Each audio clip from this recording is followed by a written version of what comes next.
পৃথিবীতে এক শ্রেণীর মানুষ রয়েছে, ওই সমস্ত মানুষদের বৈশিষ্ট্য হলো আরেক ধরনের মানুষকে আল্লাহর পথ থেকে ভ্রান্ত করার উদ্দেশ্যে অন্ধভাবে গান বাজনা বাদ্যযন্ত্রকে সংগ্রহ করে এবং ওয়াত্তাখিজাহা হুজওয়ান, এবং তারা সে গান বাজনা বাদ্যযন্ত্রকে নিয়ে ঠাট্টা বিদ্রূপ করে। লায়াকুনান্না মিন উম্মতি أقوام يستحلون الحرى والحرير والخمر والمعازف। নবী সাল্লাল্লাহু আলাইহি সাল্লাম বলেছেন, আমার পরে পৃথিবীতে আমার উম্মতের মধ্যে কিছু লোক হবে, মানুষ হবে, যে সমস্ত মানুষেরা চারটা পাপের কাজকে বৈধ মনে করবে, হালাল মনে করবে। সে পাপের কাজগুলোকে জেনা করাকে বৈধ মনে করবে। মুসলিমদের মধ্যে যে সকল মহাপাপ ব্যাপক আকারে লক্ষ্য করা যায়, তার মধ্যে একটি হলো গান বাজনা বাদ্যযন্ত্র শোনা। গান বাজনা বাদ্যযন্ত্র কাকে বলা হয়? এর সংজ্ঞায় বলা যেতে পারে যে গান হলো অসার, অবান্তর, অশ্লীল, যৌন উত্তেজনামূলক অথবা শিরকি ও বেদায়াতি কথামালাকে কবিতা ছন্দে সুললিত ও সুরলি কণ্ঠে গাওয়া শব্দধ্বনির নাম। গান বাজনা ও বাদ্যযন্ত্রের আগ্রহী ব্যক্তির প্রতি শাস্তি খুবই অপমানজনক, যেহেতু গান বাজনা ও বাদ্যযন্ত্রের যে একটা ভালো মন্দ স্বাদ রয়েছে, সেই স্বাদটা মানুষ গ্রহণ করে থাকে চোখ ও কানের মাধ্যমে। সেহেতু আল্লাহ রাব্বুল আলামিন এ সমস্ত মানুষদের প্রতি এমন শাস্তি নির্ধারণ করেছেন যা অত্যন্ত কষ্টদায়ক ও অপমানজনক। আল্লাহ রাব্বুল আলামিন সে সম্পর্কে কোরআন মাজিদের মধ্যে তুলে ধরছেন কি ওয়ামিনান নাসি মান ইয়াশতারি লাহওয়াল হাদিস লিইউজিল্লা আন সাবিলিল্লাহি বিগাইরি ইলম।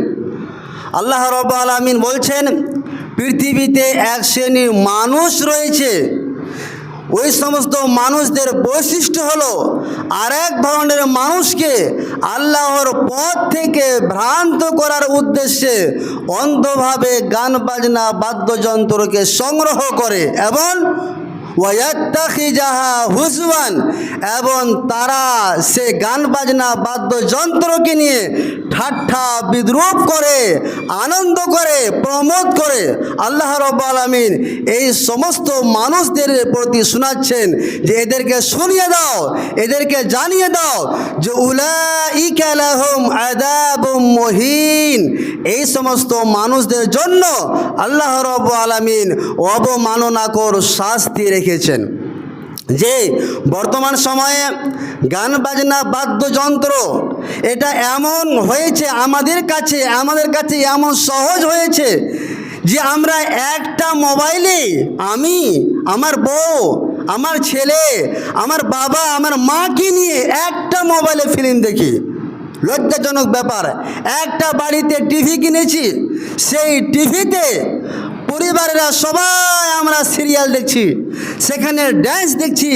সেখানে একটা সিরিয়াল দেখতে দেখতে হঠাৎ করে একটা মেয়ে, উলঙ্গ মেয়ে চলে আসলো, যে মেয়েটার ছবি আমিও দেখলাম, আমার বাবাও দেখলো, আমার মাও দেখলো, আমার ছেলেও দেখলো, আমার মেয়ে দেখলো।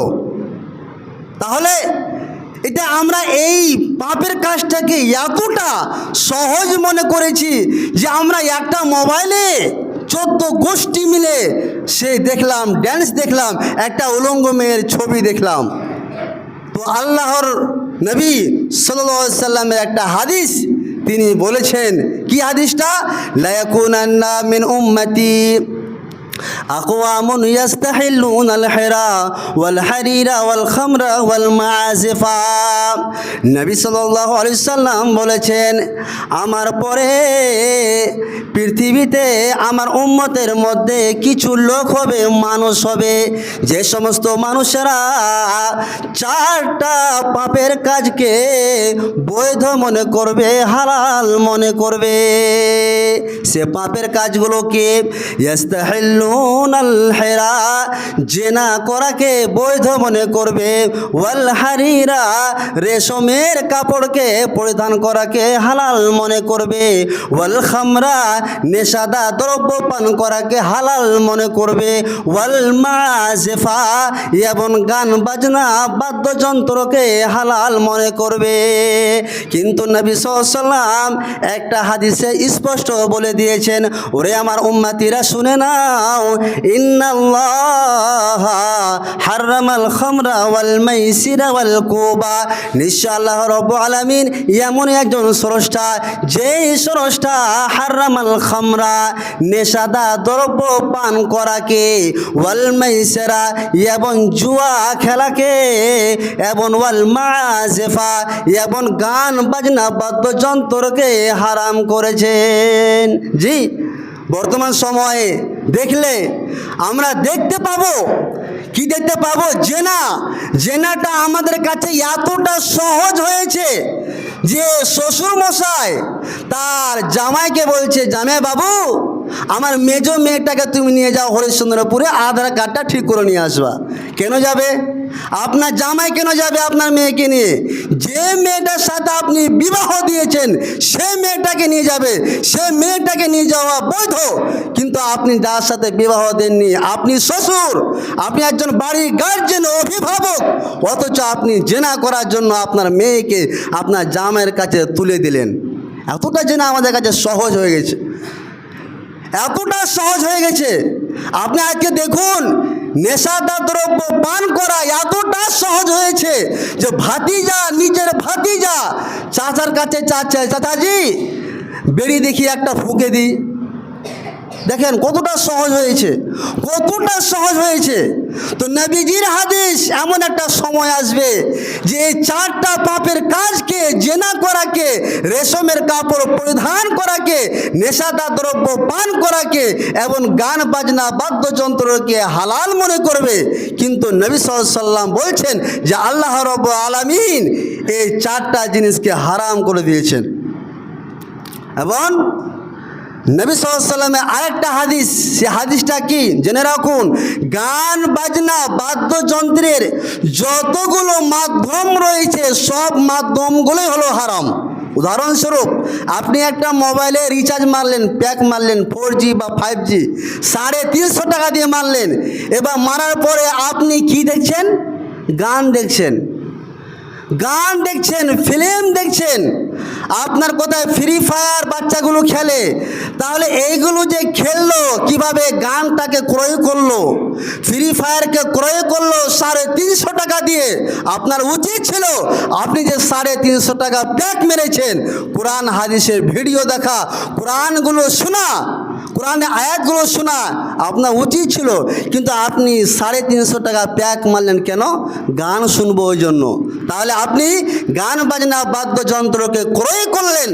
নবী সাল্লাল্লাহু আলাইহি ওয়াসাল্লাম বলছেন, ওরে আমার উম্মতিরা শোনো, লা তাবিউল কাইনাত, তোমরা গায়িকা নর্তকীদের বিক্রয় করো না। ওয়ালা তাশতারুহুন্না, তোমরা গায়িকা নর্তকীদের ক্রয় করো না।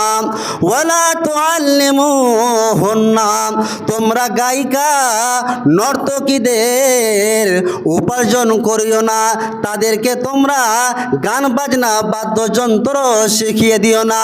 শুনে রেখো, ওয়াসামানুহুন্না হারাম, গান বাজনা বাদ্যযন্ত্রের যতগুলো মাধ্যম রয়েছে এবং সেখান থেকে যত টাকা ইনকাম হবে পুরোটাই ইনকামটা এবং গান বাজনা বাদ্যযন্ত্রের যে কোনো মাধ্যম ওয়া হারাম, সেটা কি? হারাম।